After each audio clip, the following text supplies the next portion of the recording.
The MMA India Show. How you doing? Outstanding. Thank you so much for taking the time for us. I know this has been a crazy week for you, so we wanted to talk to you as well. Yeah, no worries.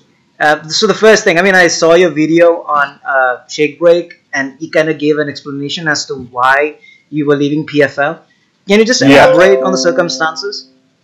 I just, I have nothing bad really to say about, my experience with World Series of Fighting or the PFL. But I don't like the direction things are going. Right. And we had specific language put in our contract to make sure I wasn't left sitting around not fighting. Right. And that's what happened. And it's unacceptable. We as fighters, we sign contracts and we're forced to uphold our contracts. We cannot escape the language in our contracts. Right. So it's just BS to me that the promoters can just pick and choose what parts of the contract they want to honor. Okay. So I just forced them to honor the contract, and they had three choices, which were to fight me 3 times by June, or pay me for those fights, or their backdoor way out was to release me. Okay. So they offered me lowball numbers to keep me around, but honor the contract. Right. It's just even if it turned out that nobody would offer me and my career's over, just the point that what's going on in the industry is wrong, and you need to correct things, and you need to show light on the problems. They're not going to fix themselves. Correct. Absolutely. So did the fact that PFL, which was supposed to start in January, was pushed now to June, did that play a factor in all of this happening? I was supposed to, in my contract, I was guaranteed a fight by December. Okay. That didn't happen. And then I was also supposed to be guaranteed 3 fights within the year from June. June, my last fight. Right. That didn't happen. They weren't planning on doing any fights until this upcoming June. So okay. It's unacceptable. I can't feed my children if I don't fight. Right. Absolutely. We had an agreement. Honor the agreement one way or another. Right. Absolutely. Now, saying that, as you said, there are now hard feelings between you and PFL, WSOF. Mm-hmm. When did they say, all right, you're going to get released on February 2nd? How did that entire thing come about? No, it's been a few weeks. We sent them a letter, in December. Okay. Sent them a letter in December. You have to address these issues with the contract. And I don't know. I think maybe the new investors didn't consider that somebody would pass on their $1 million tournament opportunity. Right. But it didn't really seem like a good opportunity to me. 5 fights in 6 months. That sounds more like a lottery than a real tournament. If you get injured in the first fight and you're out the rest of the year, what happens then? Your opportunity is garbage then. It's not how prize fighting is supposed to work. I think on an amateur level, those things are cool, and if you're on a feeder type of a small school or a small show and you're building fighters that have no name, that's fine, but you don't do that with seasoned veterans. I was a champion. They took my belt, and then they were going to have all the guys go into a tournament to win the belt back, and the night you won the belt, you lost the belt. Right. Because you had to go into the next tournament again the next year. And $1 million sounds nice, but, I also heard rumors from some guys that the pay wasn't going to be $1 million up front. Okay. It was going to be over time. Okay. Also kind of like the lottery. And that didn't sit well with me either. We hadn't seen any contracts. It just wasn't good business. I got a bad feeling about it. All right, did someone from PFL kind of elaborate on how or what would happen, say, for example, as you said, if someone got injured in the first or second fight? Did they kind of give any reasons on how to go about with that?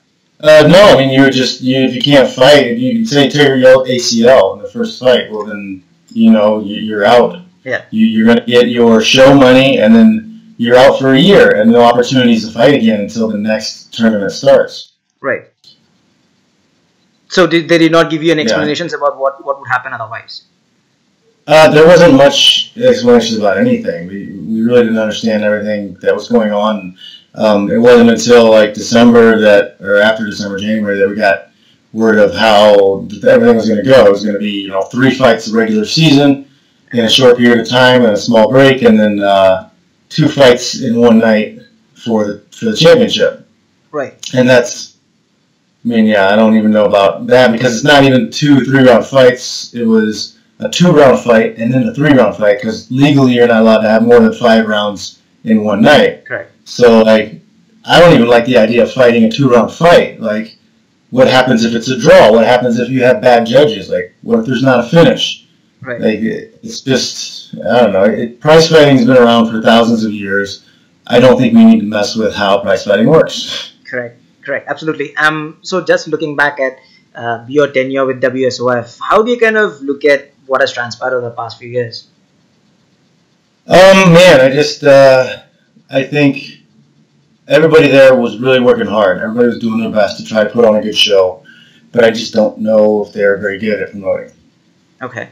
Because, I was a champion and people thought I was retired. Right.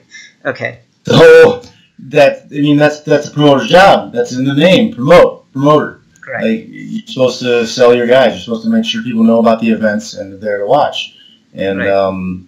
I didn't feel like that was happening. Okay, and you also said that you had received offers from Russia, from different couple. I've got some people on Messenger hitting me up trying to contact me and stuff. But I think we're in talks with Bellator, and I'm leaning towards that because of their home base is in San Jose. I live in San Jose. Right. I know Scott and like Scott, and I was very close to signing with Strikeforce when the UFC released me the first time over the video game agreement thing. Correct. And that's like one of the only regrets I have in my fight career is not committing and going that direction at the time. I think it would have been it could have been a better situation because they were really good fighters at that point. I could have become a champion then and made good money, and then they got bought by the UFC anyway, so I would have been brought back in, as a champion. So right. I don't know. Anything's possible, or maybe not. Maybe I would have done terrible, but. It's one of those things you just don't know. Okay, and when did Scott approach you? Because you said you were released on February 2nd, you made that public. Was it that time when Bellator approached you as well? It was that day. Well, it was Friday. I got my release letter on a Friday, and my management called Scott. I'm managed by Executive Entertainment, and Crazy Bob Cook is a part of that. And Crazy Bob Cook was a matchmaker for Scott years ago in Strikeforce. Right. So we have a good relationship already, and I'm hoping the deal gets finalized soon. Bob is I think he's in Australia right now with Luke Rockhold, so there's a little bit of a time delay. Okay. Like I'm waiting to hit back and forth. So I don't know. I'm feeling good about the situation though. All right, awesome. Did Scott give you any idea of who you might fight and when that might happen? No, I have no idea. I personally would like to get 1 or 2 fights in, and then hopefully get a crack at the title after a couple fights. But I definitely want to get not easy fights, but like just lower fights to get myself ready because I haven't fought since June. So get some of that cobweb off me, and I don't want to train for a 5-round fight right away. Okay. So champion versus champion right out of the gate. I think I want to get at least 1 in just to make sure I'm back in my training groove and ready to go. Right, and as you said, you haven't fought since June last year. What have you been doing at this time? And obviously, PFL has that off season. How do fighters tend to kind of stay fit, cage ready, and all of that? Yeah, I lift pretty much every day to make sure I stay strong, keep my joints strong, keep everything healthy. I do light cardio, not too much. I'll run here and there once or twice a week maybe. And then just bag work, mitt work, and drilling with guys. I'm doing a lot of coaching at AKA, so I'm in okay shape, but I'm not fight ready. Okay. And I got to ask you this because Bellator has been making some major moves, has brought some big names to the welterweight division. Was that kind of a factor of you looking at Bellator and saying, okay, that's the division that I want to go and fight with? Yeah. Because I'm a fighter and prize fighting has been structured a certain way for a long time. I'm here to collect titles. I'm here to fight for titles. Right. And I'm here to challenge myself, and I beat everybody at PFL already, and Right. it just isn't as appealing to me to fight guys I've already beaten in a tournament format. I'm more excited about these younger guys or these guys that are getting a lot of hype and buzz over Bellator right now. I think it's funner fights, and funner fights are generally way easier to get ready for. Correct. So saying that, obviously you've said how you kind of have stayed in shape during this long layoff. But what else have you been doing over the past 6-7 months? I mean, man, I've been mostly raising my kids, and then I've been trying to just build some of my social media stuff. I've been trying to build my YouTube and my Instagram and some things that I've neglected a little bit over the years, and I'm trying to get back onto it. This past 6 months or so, I've been putting a little more effort into it. Slow and steady, it's coming, but hopefully I'll have something good happen, and I'll get a big breakout and some more numbers coming in. But yeah, just trying to feel it out. I'm doing the live stream shake break. If that can develop into, if I can get 1,000 people to tune into a live stream, I'll upgrade it to a podcast. Okay. And I'll get the equipment and make it available, and get the camera equipment, make it nicer and more professional. But right now I'm just having fun, connecting with people, trying to build a little community of people, trying to help people out with a little bit with nutrition, a little bit with training, and then just some like self-confidence stuff, and then dealing with depression and stuff like that with people. I think whatever I can do to help. I've been through that in the last few 6-7 years, and I'm coming out of some bad spots now. And I think if I can talk with other people and talk about what I've been going through, I can help them and make some change, do some good in the world. Right, and I was about to ask you about Shake Break as well, the way you kind of start with the ukulele and everything. How did you kind of formalize all of that? I just, just playing around. Like, I see a lot of people doing live streams, and I was like, man, I need content to connect with people, and I want to try to help people. I wasn't sure how, and I was just like, we've got all this technology that makes it really easy to live stream and connect with people, so why not use it? So I started doing that, and then I've noticed some other people who do live streams, and there's this guy named Owen Benjamin who is a comedian, and he does some live streams, and he's pretty funny, and he's like a classically trained pianist. Right. And he plays a lot of music in his stuff, so I was like, yeah, man, I'm not on that level, but I can play a little bit of ukulele, so I might as well just have some fun with it. It's also for me personally to kind of grow myself, because it's nerve-wracking to like do something you're not good at in front of other people, because I'm not a great musician. I say I'm a technician when it comes to the ukulele. I can watch how people play it and copy, but I don't really hear it. Okay. But it's nerve-wracking to like try to play in front of people watching, because it's just that fear of criticism. But right. It's helped me, just in the couple weeks I've been doing it, it's already helped me gain some confidence. So All right, I try to teach and lead by example. All right, fantastic. The other thing that I've seen in your videos is a lot of people asking if you'd be open to returning to the UFC. If that situation arises, would that be something of your interest? Yeah, I mean, I'm here to fight the best guys. I'm here to collect titles, so that's what it is.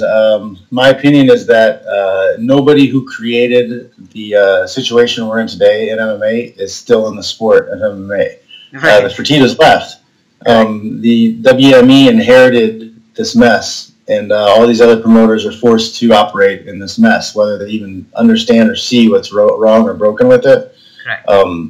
They're all dealing with it, and they may not believe me yet, but the best answer is the Muhammad Ali Act. That's going to give everybody the best opportunity to make the most money, promoters and fighters included, especially, and managers also. Correct. Now saying that, obviously there's a situation that came up between GSP and Dana White. You've been in the sport for 16 years. You've been in the UFC. You kind of had your issues with Dana White as well.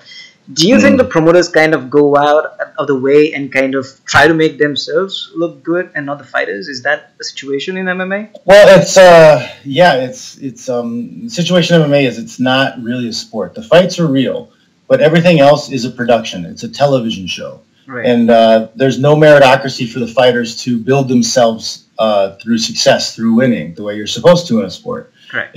They're casting roles and parts in a show. Correct. And if they don't like you in that role, they'll get rid of you, or they'll do what they can to discredit you and get rid of you. Right. And that's the situation we're in. They're casting reality show participants. They're not running a sport. Okay. Now saying that, you, as I said, you've been in the sport for 15, 16 years, and you obviously said you want to go to Bellator and win the title. Did anyone give you a timeline as to when they might be looking at bringing you in? Or hasn't that been? I don't know. As long as it's well before June, I'm going to be happy. Okay. My best case scenario, I'd love to fight 2 times before June. Okay. That would really make me happy. But I don't know, because I don't know how full their cards are. I do know there is a San Jose card in May. Right. But May's still kind of late. I still would rather fight sooner. Okay. And do you have an April? indication? There's something in April. I think I'd love to fight in April, and then if I'm good in that fight, turn around and fight in May again. Awesome. So for that to happen in April, do you have an indication as to when you may wrap up the entire discussion? Maybe this week, next week? Any timeline? I'm hoping this week. It would be nice. I'll try to contact management and get some more out of them. There have been offers and counter offers, maybe back and forth. So we're getting close. Okay. All right. So once again, thank you. For taking the time for us. I have one last question for you. Do you have any message for the fans in India who have seen you, grown up watching you? Just check out my YouTube page, official Jon Fitch. You can watch Shake Breaks and ask some questions. I do those every day at 10 a.m. California time. Okay. I have a Facebook fan page, Fitch_Smash. Right. And I have a Instagram page also that's Fitch_Smash also. Right. And then JonFitch.net is my website and my Twitter handle. So just reach out, say hi, say what's up. All right, fantastic. Thank you once again, Jon. It's been an absolute pleasure. Really appreciate you taking the time. Yeah, thanks. Thank you so much, and we'll wait for the news. All right, man. Take it easy. You too. Take care, sir. Bye. Yeah.